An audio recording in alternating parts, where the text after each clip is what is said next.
मतलब? इस बात पर शांभवी ने हल्का सा मुस्कुराते हुए कहा, कुछ नहीं, हमारे बेटे को लगता है कि उसकी मॉम कोई सुपर हीरो है। और आज के इंसिडेंट के बाद तो शायद तुम्हें और ऑफिस वालों को भी यही लग रहा होगा।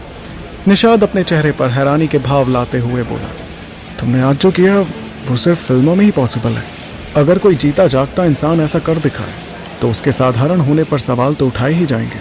हो ना हो तुम जरूर हमसे कुछ छुपा रहे हो। ओफो निशाद, तुम अभी तक वहीं अटके हो, शांभवी ने थोड़ा चिढ़ते हुए कहा। फिर अगले ही पल खुद को शांत करते हुए निशाद को समझाते हुए कहा, देखो निशाद, ना ही मेरे पास कोई अलादीन का मतलब?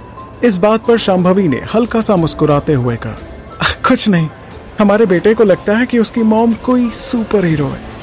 और आज के इंसिडेंट के बाद तो शायद तुम्हें और ऑफिस वालों को भी यही लग रहा होगा। निशाद अपने चेहरे पर हैरानी के भाव लाते हुए बोला, तुमने आज जो किया वो सिर्फ फिल्मों में ही पॉसिबल है। अगर कोई जीता जागता इंसान ऐसा कर दिखाए तो उसके साधारण होने पर सवाल तो उठाए ही जाएंगे।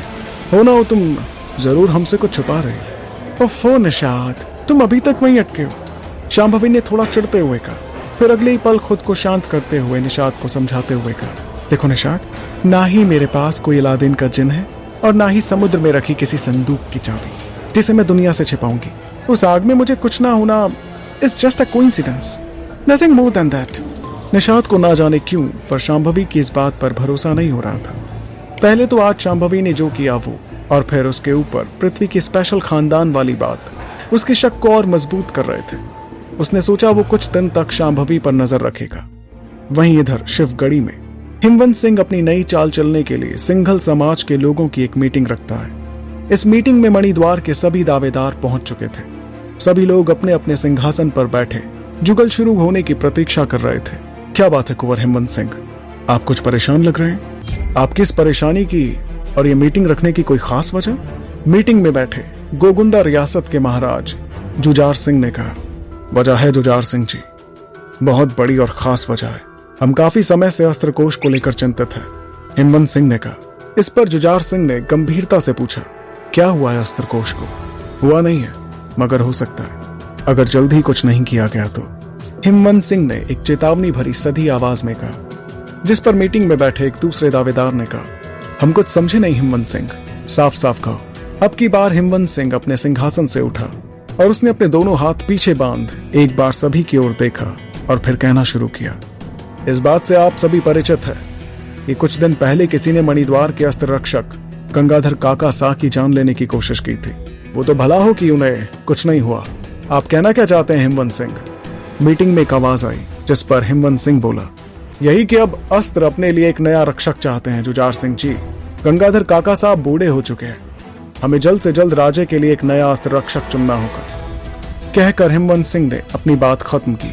ये सुन वहां मौजूद एक दावेदार ने कहा, राजे तो सालों से अपने नए अस्त्र रक्षक के लिए प्रतियोगिता करवाता आ रहा है कुंवर साहब, मगर पिछले 20 साल में कोई भी इस प्रतियोगिता को जीत खुद को योग्य साबित नहीं कर पाया है, तो इस तरह फिर नया रक्षक चुना कैसे जा सकता है? हिमवंत सिंह थोड़ा मुस्कुरा कर बोला, चिंता की बात नहीं है शोभित सिंह जी, मेरे पास इस परेशानी का एक हल है।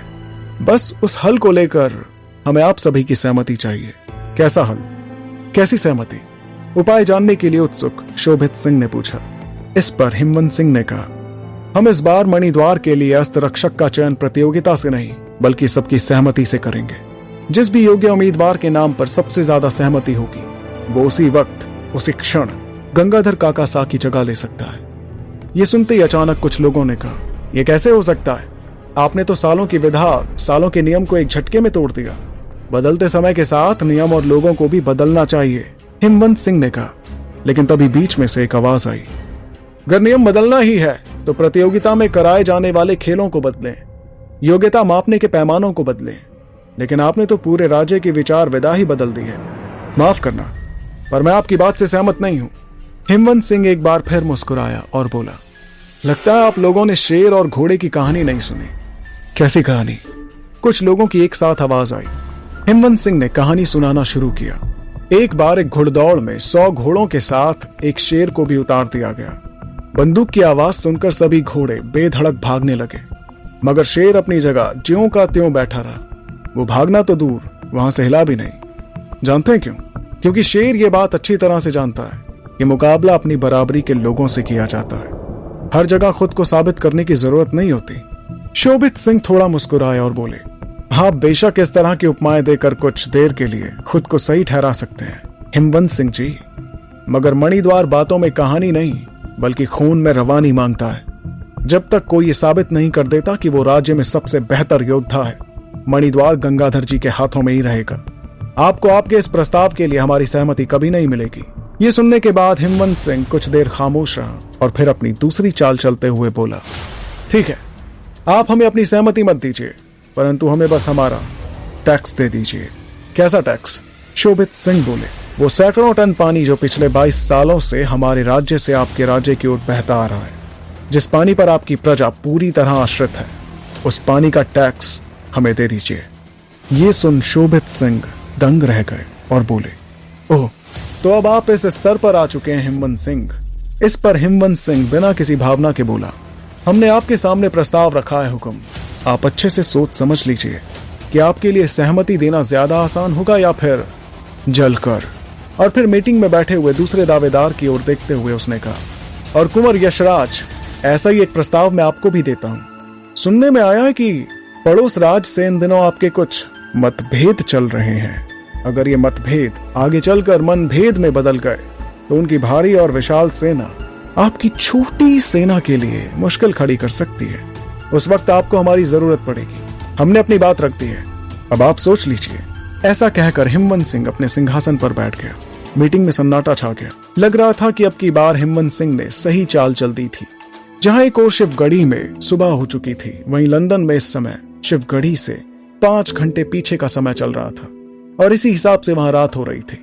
शांभवी और निषाद अपने रूम में सो रहे थे और पृथ्वी अपने रूम में। रात के करीब 4 बज रहे थे कि तभी फोन की घंटी बजी। घंटी सुन शांभवी तुरंत उठ गई।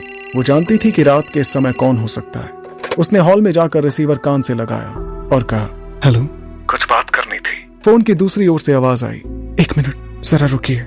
इतना कहकर शांभवी ने रिसीवर वहीं टेबल पर रख दिया और अपने रूम में जाकर निषाद को देखा। निषाद गहरी नींद में सो रहा था। उसने गेट हल्का सा अटकाया और फिर जाकर पृथ्वी को देखा। पृथ्वी भी गहरी नींद में था। ये देख वो निश्चिंत हो गई। अब वो बिना डरे बात कर सकती थी। उसने दोबारा रिसीवर उठाया और बोली, कहिए। उम्मीद करता हूँ अब तक तुम किसी नतीजे पर पहुंच गई होंगी, गंगाधर ने कहा। इससे पहले भी उस रात को जो कॉल आया था वो गंगाधर का ही था। वो चिट्ठी भी गंगाधर ने ही शिवगढ़ी से लंदन शांभवी के लिए पहुंचाई थी। शांभवी ने गंगाधर से कहा, नतीजे पर तो हम उसी दिन पहुंच गए थे जिस दिन हमारे पिता और हमारे भाई की मौत हुई थी। उन्हें खोने का जख्म ही अब तक पूरी तरह भर नहीं पाया है और आप हमसे नए जख्म लेने की उम्मीद कर रहे हैं। इस पर गंगाधर बोले, संवेदनाएं फर्ज के आड़े नहीं आनी चाहिए शांभवी।